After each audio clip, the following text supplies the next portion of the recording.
शिवाय नमस्तुभ्यम। जय माता दी। आप सभी माताओं बहनों को हरतालिका तीज की बहुत बहुत शुभकामनाएं। हरतालिका तीज का व्रत भाद्रपद महीने के शुक्ल पक्ष की तृतीया तिथि को रखा जाता है और इस दिन महिलाएं या कुंवारी कन्याएं भगवान शिव और माता पार्वती की रेत और बालू द्वारा बनाई गई अस्थायी प्रतिमाओं की पूजा करती हैं और सुहागिन महिलाएं अपने सुखी वैवाहिक जीवन की संतान प्राप्ति की तो वही कुंवारी कन्याएं भगवान शिव जैसे गुणों वाले पति की प्राप्ति की कामना से इस व्रत को रखती हैं। हरतालिका का अर्थ होता है सखी द्वारा अपहरण किया गया, और क्योंकि देवी पार्वती जी की सखियां उनका अपहरण करके उन्हें घने जंगल में ले गई थी ताकि वे उस घने जंगल में बिना किसी बाधा के एकांत भाव से भगवान शिव को पति रूप में प्राप्त करने के लिए कठिन साधना कर सके, क्योंकि देवी पार्वती जी के पिता उनकी इच्छा के विरुद्ध उनका विवाह भगवान विष्णु से कराना चाहते थे। इसलिए देवी पार्वती ने हरतालिका तीज का कठिन व्रत किया और इस व्रत को पूरी तरह से निर्जला और निराहार रखा जाता है। हालांकि कुछ स्थितियों में जल और फल भी ग्रहण किया जा सकता है, जैसे कि जो भी माताएं बहनें पहले से ही इस व्रत को रखती आ रही हैं। यदि स्वास्थ्य समस्या है या कोई महिला इस समय प्रेग्नेंट हो और वे भी इस व्रत को आगे जारी रखना चाहती हो तो आप इस व्रत में जल, दूध या फल का सेवन कर सकते हैं। आंध्र प्रदेश, तमिलनाडु और कर्नाटका में हरतालिका तीज को गौरी हब्बा के नाम से जाना जाता है। आइए जानते हैं साल 2025 में इस बार हरतालिका तीज कब है, व्रत कब रखा जाएगा, पूजा के शुभ मुहूर्त कौन कौन से रहेंगे, क्योंकि इस दिन प्रातः काल पूजा की जाती है। यदि आपके पास समय न हो सुबह पूजा करने का तो शाम को प्रदोष काल में भी पूजा कर सकती हैं। और क्योंकि हरतालिका तीज के व्रत में रात्रि जागरण किया जाता है तो रात्रि जागरण करते समय 4 पहरों की पूजा की जाती है। तो 4 पहर की पूजा के मुहूर्त कौन कौन से हैं, और जो माताएं बहनें 4 पहर की पूजा ना कर पाएं वे निश्चिता काल मुहूर्त में पूजा कर सकती हैं। तो निश्चिता काल मुहूर्त कब से कब तक रहेगा, इसके अलावा व्रत का पारण मुहूर्त क्या रहेगा, ये सारी बातें आज के इस वीडियो में आप जानेंगे। जानकारी अच्छी लगे तो वीडियो को लाइक जरूर कीजिएगा। इस बार भाद्रपद मास के शुक्ल पक्ष की तृतीया तिथि 25 अगस्त दिन सोमवार को दोपहर 12:35 से शुरू होगी और तृतीय तिथि समाप्त होगी 26 अगस्त मंगलवार को दोपहर 1:54 पर, क्योंकि उदय तिथि के अनुसार हरतालिका तीज का व्रत रहेगा। इसलिए इस बार 26 अगस्त दिन मंगलवार को हरतालिका तीज रहेगी। व्रत इसी दिन रखा जाएगा। व्रत का पारण अगले दिन किया जाता है और इस बार हरतालिका तीज के दिन मध्य रात्रि के समय देखा जाए तो यह अगले दिन 27 अगस्त दिन बुधवार का समय होगा। भद्रा भी लग रही है जिसका समय होगा 27 अगस्त बुधवार को सुबह 2:46 से दोपहर 3:44 तक। लेकिन इस बार की भद्रा पाताल लोक में रहेगी, जिस कारण से यह भद्रा धरती लोक पर अशुभ नहीं रहेगी। इसलिए आप बुधवार के दिन सुबह चाहे व्रत पूजन हो, पारण हो या विसर्जन हो वो काम आप कर सकते हैं, क्योंकि यह भद्रा अशुभ नहीं रहेगी। 26 अगस्त दिन मंगलवार को सूर्योदय होगा सुबह 6:11 पर और सूर्यास्त होगा शाम 6:46 पर। ब्रह्म मुहूर्त सुबह 4:35 से 5:23 तक रहेगा। क्योंकि इस व्रत को पूरी तरह निर्जला रखा जाता है, ऐसे में जो भी माताएं बहनें सुबह के समय जल पीना चाहती हो, दूध ग्रहण करना चाहती हो या लिक्विड कोई चीज लेना चाहती हो तो उन्हें सुबह 4:35 तक जल या दूध आदि का सेवन कर लेना चाहिए।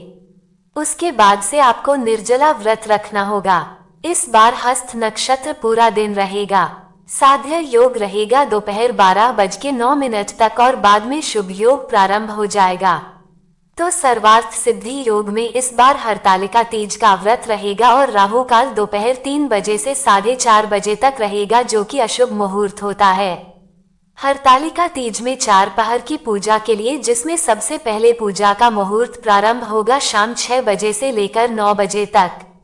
दूसरा पहर रात 9 बजे से मध्य रात्रि 12 बजे तक। तीसरा पहर रात 12 बजे से लेकर अगले दिन सुबह 3 बजे तक रहेगा।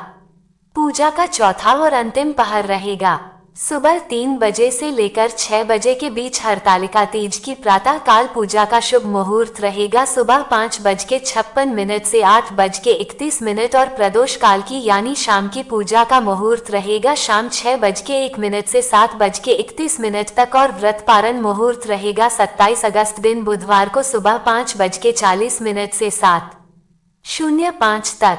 सूर्योदय की पहली किरण के साथ ही आप व्रत का पारण कर सकते हैं, क्योंकि यह व्रत अखंड सुहाग की प्राप्ति के लिए रखा जाता है। कुंवारी कन्याएं मनचाहे जीवन साथी की प्राप्ति की कामना से इस व्रत को करती हैं। इसलिए इस व्रत में भगवान शिव और देवी पार्वती की सच्चे मन से पूजा करें और माता पार्वती को आप श्रृंगार की सामग्री अर्पित करें।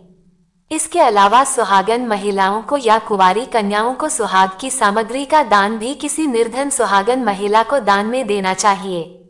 ऐसा करने से भी मां पार्वती प्रसन्न होती हैं और मनोकामना पूर्ण करती हैं। तामसिक चीजों का सेवन करने से बचना चाहिए और जो भी व्रती महिलाएं होती हैं उन्हें इस दिन में नहीं सोना चाहिए। सुबह विधि विधान से संकल्प लेकर पूजा प्रारंभ करें, कथा श्रवण करें और दिन भर उपवास रखें। शाम के समय एक बार फिर से पूजा करें। बहुत अधिक आवश्यकता हो निर्जला व्रत यदि आपने रखा हो तो आचमन जितने जल की बूंदे आप ग्रहण कर सकती हैं। बहुत समय पहले हिमालय राज की कन्या पार्वती जी ने मन ही मन संकल्प किया कि वे भगवान शिव को ही पति रूप में स्वीकार करेंगी। माता पार्वती ने भगवान शिव को पाने के लिए हिमालय की गुफाओं और वन उपवनों में कठोर तपस्या शुरू की। तपस्या इतनी कठिन थी कि वे कई दिन तक अन्न जल तक ग्रहण नहीं करती थीं। वे केवल भगवान शिव का ध्यान करती और रेत पर लेटकर उपवास करती। जब उनकी तपस्या अत्यंत कठोर हो गई तो देवताओं को चिंता हुई। वे भगवान विष्णु के पास पहुंचे और बोले, हे नारायण, पार्वती जी को किसी उत्तम वर की आवश्यकता है। आप स्वयं उनके योग्य वर हैं, अतः उनका विवाह आपसे करा दिया जाए। भगवान विष्णु इस प्रस्ताव को मानने लगे। जब पार्वती जी को ये समाचार मिला कि उनके पिता उनका विवाह विष्णु जी से करना चाहते हैं तो वे व्याकुल हो उठीं। उन्होंने अपनी सखी को अपनी व्यथा सुनाई और कहा, मैंने तो संकल्प लिया है कि मैं केवल भोलेनाथ को ही पति बनाऊंगी। यदि मेरा विवाह विष्णु जी से हुआ तो यह मेरे संकल्प के विपरीत होगा। सखी ने उन्हें सांत्वना दी और बोली, हे सखी, चिंता मत करो, मैं तुम्हारी सहायता करूंगी। रात्रि को उनकी सखी उन्हें गुप्त रूप से वन में ले गई। वहां नदी के तट पर दोनों ने शिव पार्वती की मूर्ति बनाई और पूरी श्रद्धा से व्रत किया।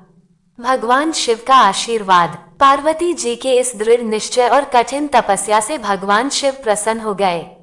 वे स्वयं प्रकट होकर बोले, हे देवी, तुम्हारी भक्ति और अटूट संकल्प से मैं अत्यंत प्रसन्न हूँ।